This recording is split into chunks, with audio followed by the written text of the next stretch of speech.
નમસ્કાર બહેનો, સ્વાગત છે તમારું આપણી આ યુટ્યુબ ચેનલમાં જેનું નામ છે ગુજરાતી જીકેની જમાવટ. તો આંગણવાડીની જે ભરતી બહાર પડી છે, આંગણવાડી કાર્યકર અને તેડાગર બહેનોની કુલ 9,800 જગ્યાઓ માટે જે બહેનોએ ફોર્મ ભર્યા છે તે બહેનો અત્યારે હાલ આતુરતાથી મહિલા અને બાળ વિકાસ વિભાગની જે વેબસાઇટ છે EHRMS ગુજરાત પર મેરિટ લિસ્ટને લઈ અને જે છે તે રાહ જોઈને બેઠા છે. ત્યારે હાલમાં જે તમામ જિલ્લા કક્ષાએ જે ICDS ભવનો છે ત્યાં આગળ તમામ જે જિલ્લાઓની ભરાયેલી જગ્યાઓ સામે જે અરજીઓ છે તેનું સ્ક્રુટિનીકરણ એટલે કે ફોર્મ ચકાસણીની પ્રક્રિયા ચાલી રહી છે. તો આજના વિડીયોમાં આપણે જાણીશું કે જે સ્ક્રુટિનીકરણની જે પ્રક્રિયા છે, ફોર્મની જે સ્ક્રુટિનીકરણની તે કેટલે પહોંચી છે અને સ્ક્રુટિનીકરણ બાદ જે છે તે મેરિટ તૈયાર કરી મેરિટ ખરાઈ અને જનરેશન માટે પ્રોગ્રામ ઓફિસરને જે છે તે ICDS જે અધિકારી છે CDPO સર દ્વારા CDPO અધિકારી ક્યારે મોકલશે અને કઈ રીતે જે છે તે સ્ટેટસ જોવું તમારે એપ્લિકેશનનું, તો એપ્લિકેશનનું સ્ટેટસ હાલમાં શું બતાવે છે અને એપ્લિકેશનનું સ્ટેટસ ક્યારે બદલાશે, આ તમામ માહિતી બહેનો આપ સુધી પહોંચાડી રહ્યા છીએ આજના વિડીયોમાં. તો વિડીયોના અંત સુધી આપ બન્યા રહેશો અને જો ચેનલમાં તમે પહેલી વાર વિડીયો જોતા હોય તો અમારી ચેનલને લાઇક, શેર અને સબસ્ક્રાઇબ કરવાનું ભૂલશો નહીં, જેથી કરીને અમારી ચેનલ પર તમે સબસ્ક્રાઇબ કરશો ચેનલ એટલે તમને આવા વિડીયોઝ, ભરતીના વિડીયોઝ તમને સરળતાથી મળી જશે. તો ગુજરાત રાજ્ય મહિલા અને બાળ વિકાસ વિભાગ દ્વારા આપ સૌ જાણો છો તે પ્રમાણે કુલ 4,500 કરતાં વધારે કાર્યકર અને 5,500 કરતાં વધારે તેડાગર બહેનોની જે ભરતી પ્રક્રિયા છે ઓનલાઈન તે હાલમાં ચાલી રહી છે. ઓનલાઈન અરજી જે કરવાનો સમયગાળો તો 30/8/2025ના રોજ પૂર્ણ થઈ ગયો છે અને અત્યારે હાલ તમામ જિલ્લામાં જે ICDS ભવન ખાતે CDPO સાહેબ દ્વારા જે છે તે ફોર્મની ચકાસણી એટલે કે સ્ક્રુટિનીકરણની પ્રક્રિયા ચાલી રહી છે. હવે જે બહેનો છે તેમની એપ્લિકેશન જે તેમણે કરી છે બહેનોએ તો એ એપ્લિકેશન જે છે તે સ્ટેટસ કઈ રીતે જોવું તેને લઈને આજના વિડીયોમાં થોડી સમજ આપીએ. તો સૌથી પહેલાં બહેનો તમારે જે છે તે આ જે ભરતી પ્રક્રિયા છે તે ફોર્મ ભરવાથી લઈ અને નોકરીના ઓર્ડર સુધી જે તમામ ભરતી પ્રક્રિયા છે તે ઓનલાઈન છે અને આ તમામ ભરતી પ્રક્રિયા માટે તમારે જે ગુજરાત રાજ્ય મહિલા અને બાળ વિકાસ વિભાગના હ્યુમન રિસોર્સિસ ડિપાર્ટમેન્ટનું જે EHRMSની જે વેબસાઇટ છે કે જેના પર તમે ફોર્મ ભર્યું હતું આ વેબસાઇટ ઉપર જ તમને તમામ માહિતી મળશે. તો સૌથી પહેલાં તમારે ગૂગલ ક્રોમમાં જઈ તમારા મોબાઈલ અથવા તો લેપટોપમાંથી તમારે EHRMS.gujarat.gov.in પરથી વેબસાઇટમાં જઈને તમારી વેબસાઇટ ઓપન કરવાની છે. ત્યારબાદ વેબસાઇટ ઓપન કરશો એટલે હાલમાં તમને જે કોમ્પ્યુટર સ્ક્રીન પર દેખાય છે તે રીતનું આપણા મોબાઈલ સ્ક્રીન પર દેખાય છે તે રીતની સ્ક્રીન જોવા મળશે. આ જે છે તે હોમ સ્ક્રીન છે આપણી EHRMS વેબસાઇટની, EHRMS ગુજરાતની જે human resource management system of national informatics centres જે દ્વારા જે છે તે વિકસાવવામાં આવી છે, જે ગુજરાત રાજ્ય મહિલા અને બાળ વિકાસ વિભાગ દ્વારા ચલાવવામાં આવી છે. તો આ જે વેબસાઇટ છે EHRMSની હોમ વેબસાઇટ, તેના બાજુમાં તમે જોશો તો રિક્રુટમેન્ટનો ઓપ્શન છે. આ ઓપ્શન પર તમે ક્લિક કરશો એટલે અલગ અલગ જે ઓપ્શન છે તેમાં તમને જોવા મળશે, જેમાં એપ્લાય પ્રિન્ટ એપ્લિકેશન એટલે કે તમે જે તમારી એપ્લિકેશન પ્રિન્ટ કરવા માગતા હોય, ભૂલી ગયા હોય તો કરી શકો છો. એડિટ એપ્લિકેશન જે અત્યારે હાલ નહીં થાય કારણ કે ફોર્મ ભરતા હતા ત્યારે જ થઈ શકતું હતું. વિડીયો ટ્યુટોરિયલ એટલે કે ફોર્મ ભરવાથી લઈ અને અલગ અલગ જે માહિતી છે તેના વિડીયોઝ છે.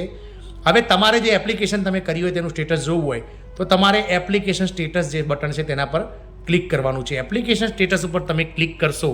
એટલે કંઈક આ રીતનું તમારું જે ઇન્ટરફેસ છે તે ઓપન થશે. તો EHRMSની વેબસાઇટ ઉપર તમને આ રીતનું ઇન્ટરફેસ જોવા મળશે, જેમાં એપ્લિકેશન નંબર અને મોબાઈલ નંબર એટલે બહેનો જે તમે ફોર્મ ભર્યું હશે, જે બહેનોએ કાર્યકર બહેનોમાં ફોર્મ ભર્યું હોય તેમના માટે અને તેડાગર બહેનોએ જેમણે પણ જે જગ્યા માટે ફોર્મ ભર્યું હોય જે ગામ માટે તેનો એક એપ્લિકેશન નંબર તમને ફાળવવામાં આવ્યો છે અને જે તમારી જે તમે પ્રિન્ટ લીધી હશે ફોર્મની એમાં અને તમારા મોબાઈલ બંનેમાં મળી જશે. તમારે એ એપ્લિકેશન નંબર નાખવાનો છે અને બાજુમાં રહેલ જે મોબાઈલ નંબરનું ખાનું છે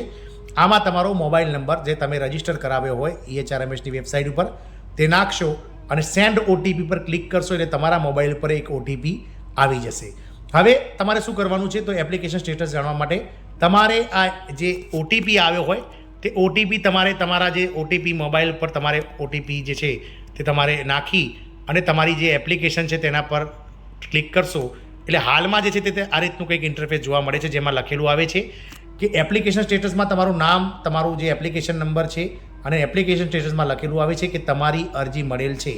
એટલે કે તમે જે ઓનલાઈન અરજી કરી છે તે અરજી તે જે છે તે મહિલા અને બાળ વિકાસ વિભાગને મળી ગઈ છે, પરંતુ રિમાર્ક્સમાં સાથે બાજુમાં લખેલું આવે છે કે અરજીની સ્ક્રુટિની બાકી છે. એટલે કે આપે જે અરજી કરી છે તેની સ્ક્રુટિનીકરણ એટલે કે ચકાસણી જે છે તે બાકી છે. હાલમાં તમામ જિલ્લાઓમાં જે ICDS ભવન ખાતે જે CDPO છે તે CDPO દ્વારા જે છે તે આ અરજી ફોર્મની ચકાસણી ચાલી રહી છે, જેમાં સાચા જે ફોર્મ ભરેલા હશે, જેમણે પ્રોપર ડોક્યુમેન્ટ સ્કેન કરીને અપલોડ કરેલા હશે તેવા ફોર્મને જે છે તે મેરિટ લિસ્ટ માટે અલગ કરવામાં આવશે અને જે લોકોએ ફોર્મ ભરવામાં ભૂલ કરી હશે અથવા તો અધૂરા ડોક્યુમેન્ટ્સ અપલોડ કર્યા હશે, અધૂરા ફોર્મ્સ જેમણે સબમિટ કર્યા હશે, તેવા જે બહેનો હશે તેમના ફોર્મ રિજેક્ટ લિસ્ટમાં મૂકવામાં આવશે. એટલે કે CDPO દ્વારા 2 લિસ્ટ તૈયાર કરવામાં આવશે, જેમાં દરેક ગામ વાઇઝ દરેક જગ્યા સામે જેટલા કાર્યકર અથવા તો તેડાગર બહેનો માટેના જે ફોર્મ ભરાયા હશે તેમાં યોગ્ય ડોક્યુમેન્ટ દસ્તાવેજો સાથેના જે ઓકે ફોર્મ હશે તેનું એક મેરિટ લિસ્ટ બનાવીને મેરિટ લિસ્ટ તૈયાર કરવામાં આવશે. જ્યારે બીજું જે બહેનોના ફોર્મ અધૂરા હશે અથવા તો કોઈ માહિતી ખોટી હશે તેવા બહેનોના ફોર્મનું રિજેક્ટ લિસ્ટ પણ મૂકવામાં આવશે. જે બંને ફોર્મ જે છે તે આ બંને જે લિસ્ટ છે તે CDPO દ્વારા હાલમાં તૈયાર કરીને પ્રોગ્રામ ઓફિસરશ્રીને આપી દેવામાં આવશે. જ્યારે પ્રોગ્રામ ઓફિસર દ્વારા આ ફોર્મનું જે છે તે મેરિટ ખરાઈ માટે ઓકે કરશે ત્યારે અહીંયા રિમાર્ક્સમાં જે છે તે તમારી અરજી મળેલ છે અને મેરિટમાં તમારો સમાવેશ થયો છે કે નહીં તે આ રિમાર્ક્સમાં એવું લખેલું આવશે કે મેરિટમાં તમારો સમાવેશ થઈ ગયો છે અથવા તમારું જે મેરિટમાં નામ સમાવેશ થયેલ નથી, આવું જે છે તે એપ્લિકેશન સ્ટેટસમાં બતાવશે. ત્યારબાદ તમે જે એપ્લિકેશન સ્ટેટસનો નીચે હશે ગ્રીવેન્સ સ્ટેટસ, એટલે કે તમે જે કહી શકો કે આપણે અગાઉ વાત કરી તે પ્રમાણે તમે